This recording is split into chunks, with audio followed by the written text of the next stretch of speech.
ఎన్టీఆర్ హీరోగా ప్రశాంత్ నీల్ దర్శకత్వంలో కొత్త సినిమా పూజా కార్యక్రమాలు జరిగిన సంగతి తెలిసిందే.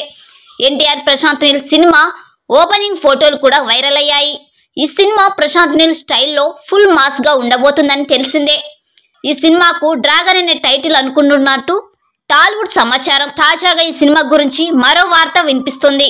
ఎన్టీఆర్ ప్రశాంత్ నీల్ సినిమాకు ఆల్మోస్ట్ దాదాపు 350 కోట్ల బడ్జెట్ పెడుతున్నారట.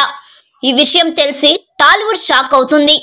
ఎన్టీఆర్ కెరియర్ లోనే ఇది హైయెస్ట్ బడ్జెట్ సినిమా అవుతుంది. దేవర్ సినిమాకు 2 పార్ట్లకు కలిపి 250 కోట్లకు పైగా పెడుతున్నారని సమాచారం. ఇప్పుడు ఎన్టీఆర్ నీల్ ఒక్క సినిమాకే 350 కోట్లు అంటే ఏదో భారీగా ప్లాన్ చేస్తున్నారు. భారీ బడ్జెట్ సినిమా అని ఫ్యాన్స్ సంతోషిస్తుంటే ఒక్క సినిమాకే అంత పెడుతున్నారు. ఆ రేంజ్ కలెక్షన్స్ వస్తాయా, ఎన్టీఆర్ సినిమాకు 1000 కోట్ల కలెక్షన్స్ వస్తాయా అని ట్రెండ్ వర్గాలు చర్చించుకుంటున్నాయి. దేవర్ సినిమా హిట్ అయి కనీసం 500 కోట్లు సాధిస్తే తప్ప నీల్ సినిమాపై అంచనాలు పెరిగి భారీ కలెక్షన్స్ రావు అంటున్నారు. టాలీవుడ్ అగ్ర నిర్మాణ సంస్థలో ఒకటైన మైత్రూమ్ మేకర్స్, ఎన్టీఆర్ ఆర్ట్స్ కలిసి ఈ సినిమాని నిర్మిస్తున్నాయి. ఈ సినిమాని 2026 సంక్రాంతికి రిలీజ్ చేయనున్నారు.